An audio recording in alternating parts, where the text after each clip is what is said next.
of a new generation.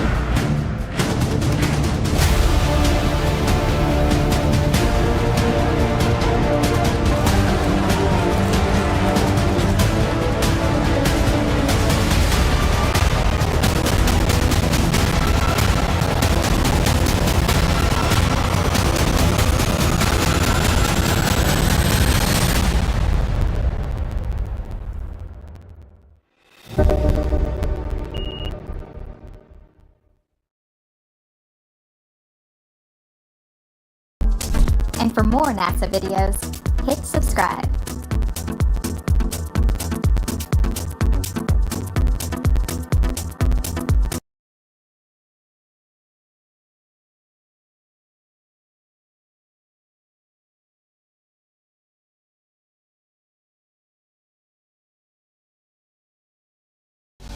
SpaceX, go for launch. Next Q. Stage separation confirmed. Landing burn. Successful spacecraft separation. Cygnus capture complete. Welcome to ISS, Cygnus.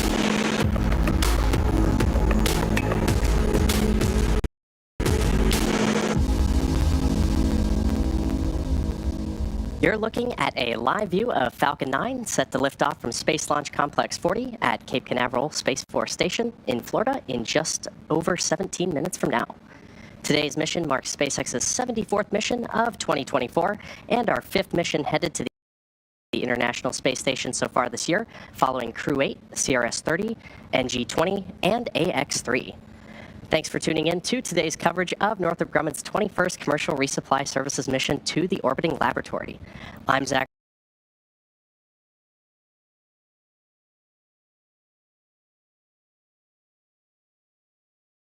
Lupin, an avionics reliability engineer here at SpaceX. Now, since 2012, SpaceX's Falcon 9 rocket has supported operations on the International Space Station, delivering critical science, hardware, and supplies to crew aboard the space station with the use of our Dragon crew and cargo vehicles. As part of NASA's Commercial Resupply Services contract, SpaceX and Northrop Grumman offer safe, reliable, and cost-effective transportation both to and from the International Space Station. Stage 2 LOX load In fact, Dragon and Cygnus are currently the only two operational U.S. cargo supply vehicles capable of supporting station activities, and Falcon 9 is the only U.S. launch vehicle in operation capable of delivering the spacecraft to low Earth orbit. And today's mission marks the second time that SpaceX is launching a CRS mission on behalf of Northrop Grumman. Now, the teams here at SpaceX are proud to provide these services, which ultimately further our goal of one day making life multiplanetary. At T-minus 60 minutes and counting, the vehicle is currently tracking to an on-time liftoff. We are watching the weather this morning, which is currently 35% favorable for liftoff.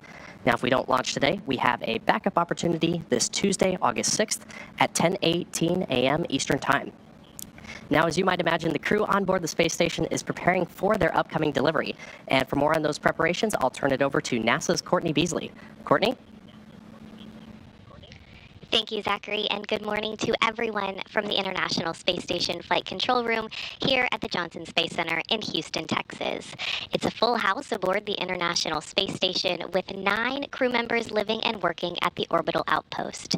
The Expedition 71 crew, who you see now, are being led by Station Commander Oleg Kononenko. But the focus of attention today on the Falcon 9 launch of the SS Francis R. Dick Scobie Cygnus cargo craft, named after the late commander of the Challenger STS-51L mission. Scobie served as pilot aboard Challenger on STS-41C in April of 1984, which retrieved, repaired, and redeployed the Solar Max Science satellite. He was then the commander of the ill-fated Challenger STS-51L mission in 1986. Northrop Grumman's resupply vehicle is poised to deliver roughly 4 tons of science, experiments, and equipment to the orbital outpost. After Cygnus separates from the upper stage of Falcon 9 today, the spacecraft will conduct a series of engine firings to increase its altitude to match that of the International Space Station. That will set it up for the start of joint operations between Northrop Grumman engineers in Dulles, Virginia, and the NASA Flight Control team here in Houston. A launch today will bring Cygnus to the station in the morning hours Tuesday, where NASA astronauts Matt Dominic and Jeanette Epps will be waiting in the cupola, set to use the station's robotic arm to reach out and grapple the spacecraft. That will be installed to the Earth-facing berthing mechanism on the Unity module for a stay of about 5.5 months. But we're counting down to launch as you are, Zachary, so back to you in Hawthorne. Thanks, Courtney. Falcon 9 is a reusable two-stage rocket designed and manufactured by SpaceX for the reliable and safe transport of people and payloads in Earth orbit and beyond. Now, this year we've launched 73 missions to date, which is on average one launch every 3 days. And we're looking to launch up to 148 missions in 2024. And reusability is what makes all of that possible. So with that, let's meet Falcon 9, the first and currently the only orbital class rocket capable of reflight. Starting at the top of the vehicle is the payload fairing, which is a protective shell that encases the payload being sent to space, which today is Cygnus. Made of a carbon composite material and having a 17-foot diameter, the space within the payload fairing is able to comfortably contain your average-sized fire truck. Now, that fairing made up of two halves will separate and jettison away from the vehicle, exposing the payload once Falcon 9 reaches space. Now, Cygnus rolled out to the pad on Friday morning after wrapping up the process known as encapsulation earlier this week. This payload fairing was specially customized to accommodate late load operations on the pad, and we'll talk a bit more about those modifications later on in the program. Continuing on down the vehicle, we have the second stage. The second stage is powered by a single Merlin vacuum engine, or MVac, which is optimized to perform in the vacuum of space. After stage separation, the MVac will ignite and carry the payload to its final orbit. Now, the Falcon 9's first and second stages are connected via a black inner stage, which houses the MVac engine and the system that decouples the two stages during stage separation. And below that is the first stage, which is powered by 9 Merlin engines. These 9 Merlin engines provide the initial thrust to lift Falcon 9 off of the ground through the lower, thicker part of the atmosphere. Each of these Merlin 1D engines delivers about 190,000 pounds of thrust at sea level, which gives Falcon 9 a combined 1.7 million pounds of thrust. Now, after stage separation, Stage 1, also called the booster, will return to Earth for recovery and reuse on a future mission. For today's mission, we'll be attempting to land this booster at Landing Zone 1 at Cape Canaveral Space Force Station in Florida. And this mission will mark this booster's 10th launch and landing, having previously flown AX-2, Euclid, AX-3, CRS-30, SES Astra 1P, and 4 Starlink missions. Now, weather continues to be a watch for today's launch from Space Launch Complex 40, and we'll continue providing you updates.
Now, in order to support Cygnus missions, SpaceX designed a custom fairing and payload transfer truck with a mobile clean room to support late load operations, which happen while the rocket is horizontal and on the pad deck.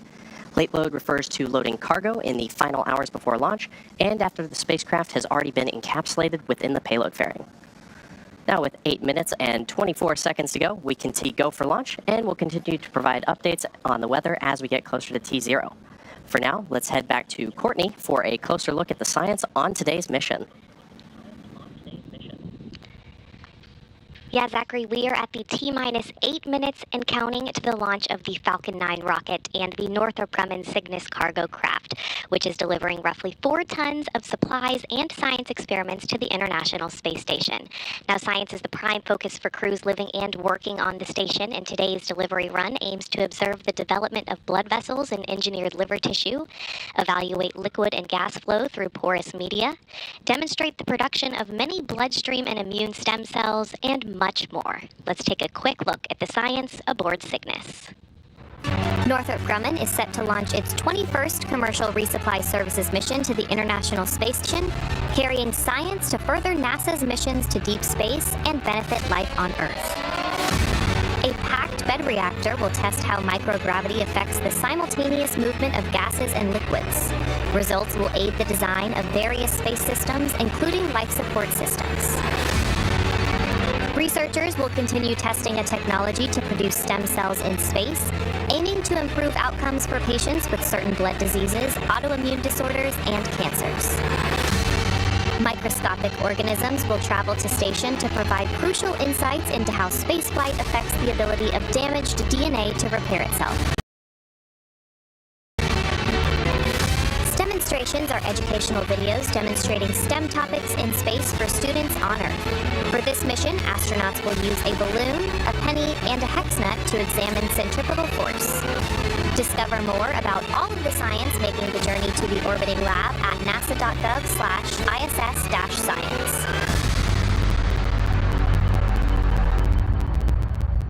It's T-minus 6 minutes and 20 seconds, and the SpaceX team is currently working no significant issues. Now, at T-minus 38 minutes, the team concluded their go, no-go poll and gave the OK to proceed into propellant load and launch. Stage 1 RP1 load is complete. And good call out there for Stage 1 RP1 loading completion. Now, at this point, that RP1 loading is complete on the Falcon 9 second stage and nearly complete on the first stage. The pre-valves between the first stage engines and the propellant tanks are open, and at the T-minus 7-minute mark, engine chill began. Liquid oxygen loading is underway on both stages and will complete at the T-minus 2 minutes to launch. We're also currently loading helium gas into both stages. Now, to make sure engine startup goes well, SpaceX performed what is called engine chill, where a small amount of the super chilled liquid oxygen flowed into the Merlin engine's turbo pumps, and this was done to avoid a thermal shock to the propulsion system when the full flow of super chilled liquid oxygen is introduced into the Falcon 9 plumbing.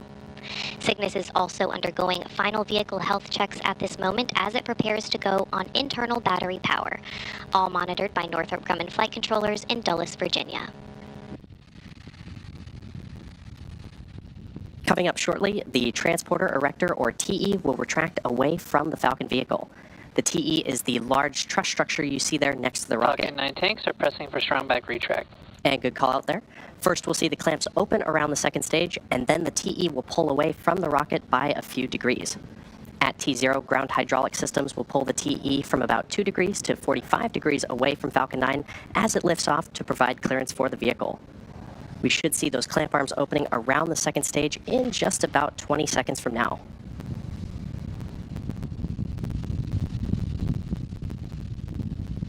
Strong back lower has started. And good call out there. Falcon 9's fuel consists of both a propellant and an oxidizer. For our Falcon vehicles, we use a refined kerosene called Rocket Propellant 1, or RP1, and liquid oxygen, or LOX. And there you can see those clamp arms opening around the Falcon 9 second stage. We'll then start to see the strong back recline away from the vehicle.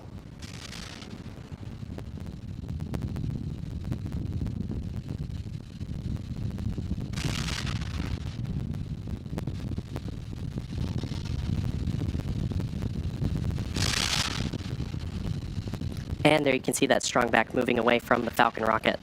Now you may have noticed the white cloud boost back burn start and then fairing separation. Main engine cutoff, or MECO, is where all 9... Chill started. Good call out there. MECO is where all 9 M1D engines on the Falcon 9 first stage shut down. This is followed by stage separation, or the separation of the first and second stages of Falcon. A few seconds later, the Merlin vacuum engine on the second stage will ignite to boost Cygnus to low Earth orbit, and this is called out as Second Engine Start 1, or SES-1. After that, Falcon 9's first stage will... Vehicle is following a nominal trajectory. After that, Falcon 9's first stage will ignite again to orient itself to head back to land. And shortly thereafter, the 2 fairing halves will separate and expose the spacecraft to the vacuum of space. We should be hearing the first of those callouts happening in just a few moments from now.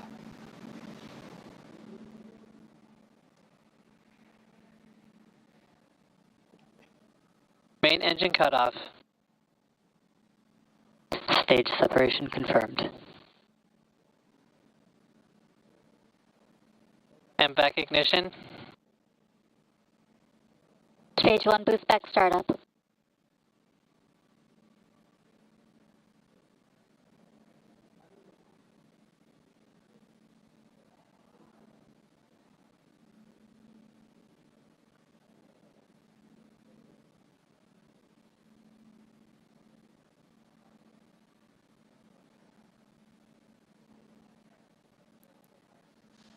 Fairing separation confirmed. And there we heard the callouts for all 5 of those events, which again were MECO, followed by stage separation, then SES-1, boost back burn start, and fairing separation. Now coming up shortly, we should hear a callout for completion of the boost back burn on the Falcon 9 first stage. This burn, which will last in total about 50 seconds, is the first of 3 burns the booster needs to go through to make its way back to landing zone 1 at Cape Canaveral Space Force Station in Florida. Boost back shutdown. And there's that callout for boost back shutdown on the Falcon 9 first stage. Now, if you're just joining us, you're watching a live... Both vehicles are following nominal trajectories. Good call out there. If you're just joining us, you're watching a live webcast for NG-21, Northrop Grumman's 21st commercial resupply services mission to the International Space Station. Troll.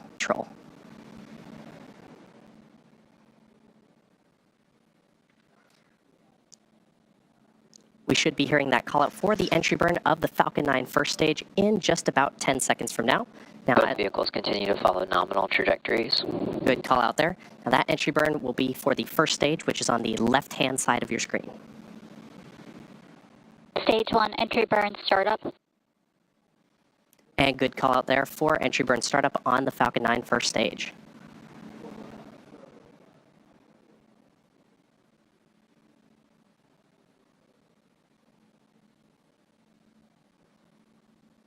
Stage 1 entry burn shutdown. And there's that call. Stage 1 FTS has safed. And there's that call out for entry burn shutdown on the Falcon 9 first stage. Now, the first stage is also equipped with 4 landing legs made of state-of-the-art carbon fiber with aluminum honeycomb. Placed symmetrically around the base of the rocket, they deploy just prior to landing. If successful, this will be the 10th time that we've recovered this particular booster and the 335th time that we've recovered... Both vehicles continue to follow nominal trajectories. 335th time that we've recovered a first stage booster since our first successful landing in 2015. And we did have a good call out there for vehicles following nominal trajectories. Stage 1 transonic. Amazing view of the Falcon 9 booster as it makes its way back to landing zone 1 at Cape Canaveral Space Force Station in Florida.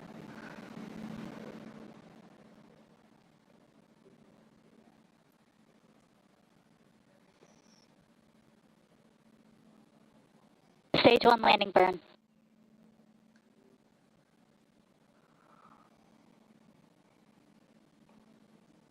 Landing leg deploy.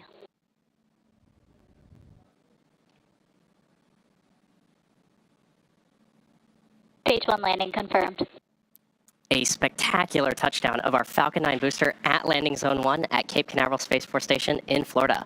Now again, this booster just completed its 10th flight and the 335th successful landing. Stage 2 has entered terminal guidance. 335th successful landing. Stage 2 FTS has safed. For an orbital class rocket, including both Falcon 9 and Falcon Heavy missions, and good callouts there on the nets.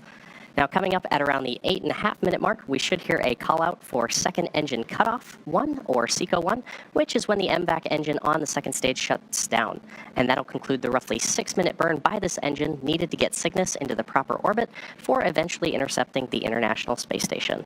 We should hear that call out in just a couple moments. MVAC shutdown.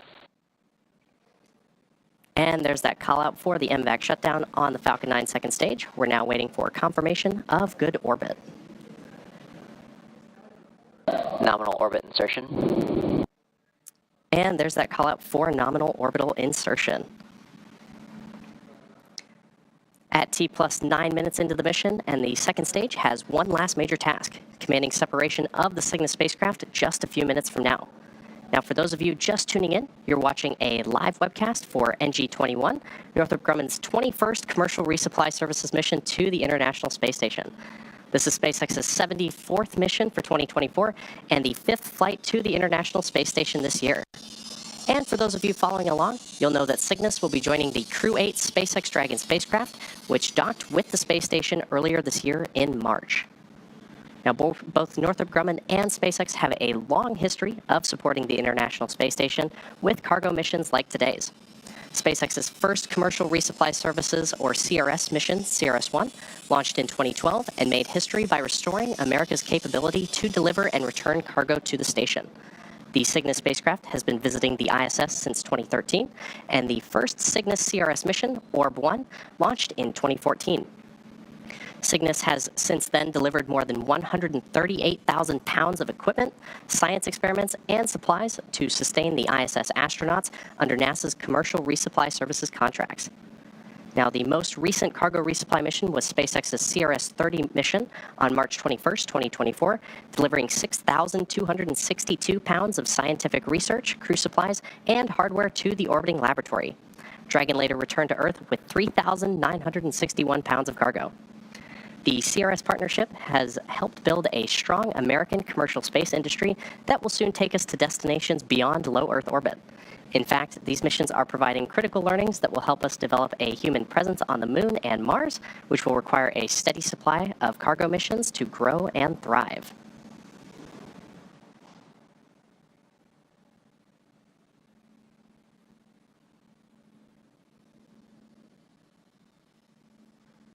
Now, Cygnus refers to the constellation that is visible in the northern night sky. It's Northrop Grumman's tradition to name each Cygnus spacecraft in honor of an individual who has made substantial contributions to human spaceflight. Northrop Grumman named the NG-21 Cygnus spacecraft in remembrance and celebration of the life of Francis R. Dick Scobie, a United States Air Force pilot and NASA astronaut, best known as the commander of the 1986 Space Shuttle Challenger mission, STS-51L.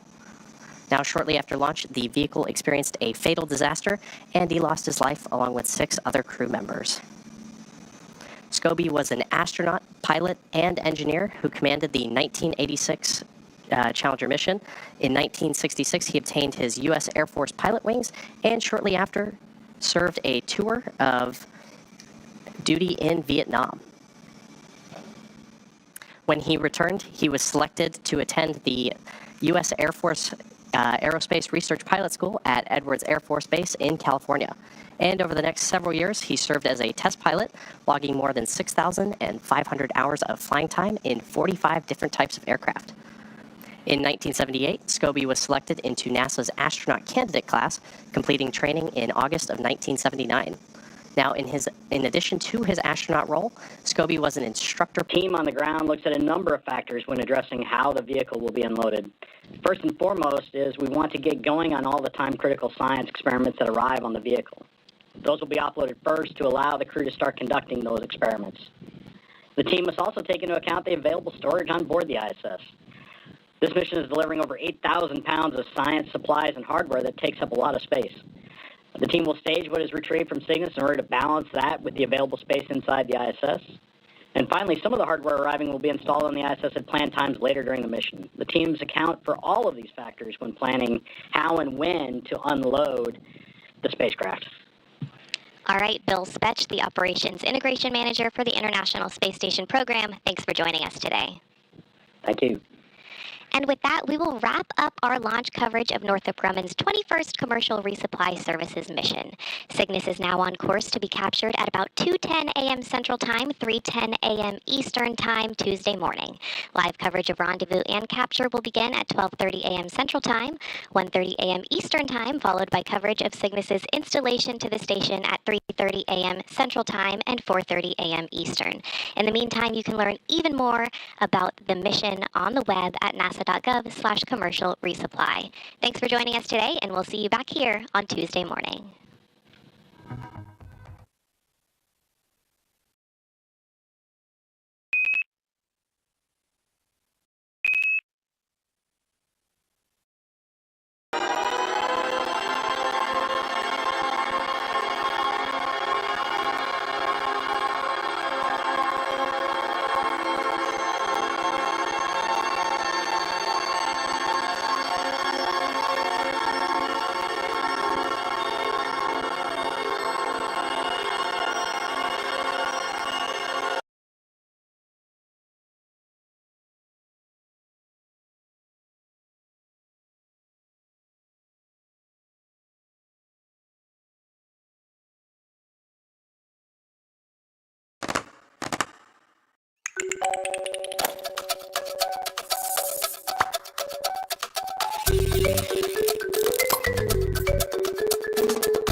एक lunch box में आप पाएगा ये सब कैसे? Ready steady go!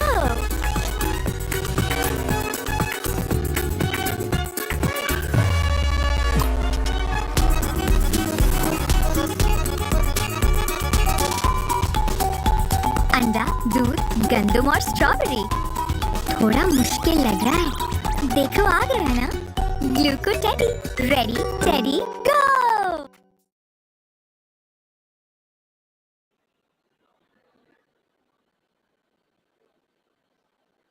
So good news there from Mission Control, and our next major countdown event will be around the And SpaceX Freedom. We can confirm our displays are configured for launch. I'd also like to take the opportunity to thank the entire team around the world for your hard work and dedication to get us to this point. Alex and I are ready and honored to represent you and everyone back on Earth. A huge thanks to our families and friends for your unwavering support, and to Crew 9, unbreakable. We go together.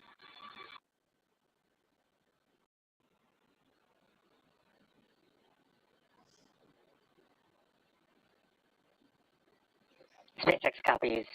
You've proven you're ready, Dragon, and we're looking forward to seeing a full capsule at splashdown. really exciting commentary there from Commander Nick Hague. And with that, we are just about 9.5 minutes to launch. And right now, the Falcon 9 launch commit criteria are being checked by our onboard computers. Those launch commit criteria are specific thresholds and data that tell us that the rocket is healthy. There are many systems in place to ensure that the rocket and crew are both safe leading up to liftoff and during flight. And now that we're approaching terminal count, our teams are performing those final checks. Just coming up on 9 minutes before launch right now, we just heard from Commander Nick Hague. He and Alexander Gorbanov are suited. They are seated in Dragon Freedom there, as you can see on the screen. We have teams here at Mission Control Hawthorne monitoring the vehicle, both Dragon and Falcon 9. Meanwhile, in Houston, as we heard from Nilifer, some of those teams in console positions are keeping tabs on the space station, its reboost capabilities, making sure everything is looking good for Dragon's arrival tomorrow. We're looking at about a 9-minute ride to orbit today, and that's the point that the second stage will cut off. After that, Dragon and the second stage will continue to coast for another few minutes, and then they will separate. You'll be hearing some performance calls as we get into this final countdown, and then after liftoff, these are SpaceX flight controllers reporting on trajectory, speed, booster performance, and other key milestones. And there are also some other calls you'll hear the crew make after liftoff. The crew will report out on a few number and letter combinations, and these mark different abort zones through the flight up the eastern seaboard. The first two are 1A and 1B, and these are available when the first stage is firing. The next are 2A through 2E. Those will come into play once the second stage kicks in, but we will only hear the call for 2A. Diverting a little bit from the other naming system, you will also hear the call Shannon, and that refers to Shannon, Ireland. That means the crew could target off the coast of Ireland if they needed to abort later in the second stage burn. Again, you'll hear these calls throughout the flight uphill, along with the key performance callouts from the guidance, navigation, and control officer, as well as the propulsion lead. One of the next callouts we're listening for in our countdown is the announcement that Stage 1 engine chill has started, which is one of the key processes that prepares the engines on board our first stage for flight. Right now, propellant in the tanks is isolated from the engines, but at T-minus 7 minutes, we'll open the engine pre-valves and start passing just a trickle of liquid oxygen through the Merlin engine pumps, chilling those engines for the start sequence. Stage 1 engine chill has started. Confirmation there that that engine chill has started. Now, we do this because the super chilled and densified liquid oxygen on board is really, really cold. So we use the process to bring that engine hardware down to a cooler temperature before flowing all of the LOX and propellant into it during flight. At liftoff, Falcon 9 is consuming 700 gallons of fuel per second. So engine chill helps us to prevent thermal shock and ensures nominal engine performance. The next thing we're listening in for is the confirmation that RP1 load has been completed on board Stage 1. RP1 is that densified kerosene or rocket fuel that propels the crew into orbit. All of that RP1 is we are waiting to hear that it is fully loaded onto the rocket, and the second stage loading was completed earlier. So we're still loading liquid oxygen as well on the first and second stages. Stage 1 fuel load is complete. Confirmation right on time that RP1, the densified kerosene loading, is now complete. Again, still loading liquid oxygen on the first and second stages. We need this to combine with the densified kerosene. That RP1 liquid propellant needs an oxidizer to combine with in order to ignite. Coming up next at the 5-minute mark, we'll hear the call for Dragon to configure for terminal count and then transition over to internal power. And then we'll hear the propellant tanks on Falcon 9 are getting ready to pressurize, which means they'll have some additional rigidity and structural support for the rocket as we get ready for the strong back to retract. The strong back provides access to Falcon 9's fueling lines and umbilicals for both prop load and the different gases being loaded on board. The clamp arms will open and it'll move just a couple of degrees at first, and then we will see it swing open completely at the moment of liftoff. We'll continue to check through a couple more fueling milestones, including one around the 2-minute mark before flight, where we'll hear liquid oxygen loading is complete on the second stage.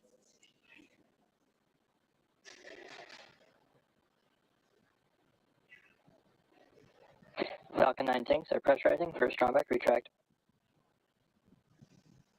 Dragon in configure for terminal count. Now under 5 minutes to launch, we are in terminal count, meaning the Dragon onboard computers take control of the spacecraft. Again, we are still watching first stage as it's liquid oxygen. Copy 1 Bravo. That call out for 1 Bravo means we're in the second and final abort mode for the first stage and continuing to get good performance. And back chill is underway. Crew is pulling just over 2 Gs at this point.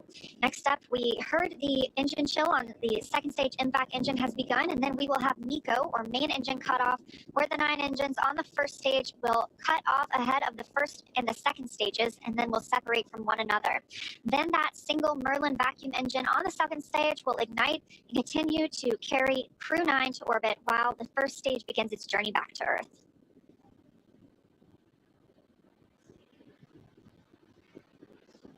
Two minutes in, and the crew is now traveling over 2,600 miles per hour.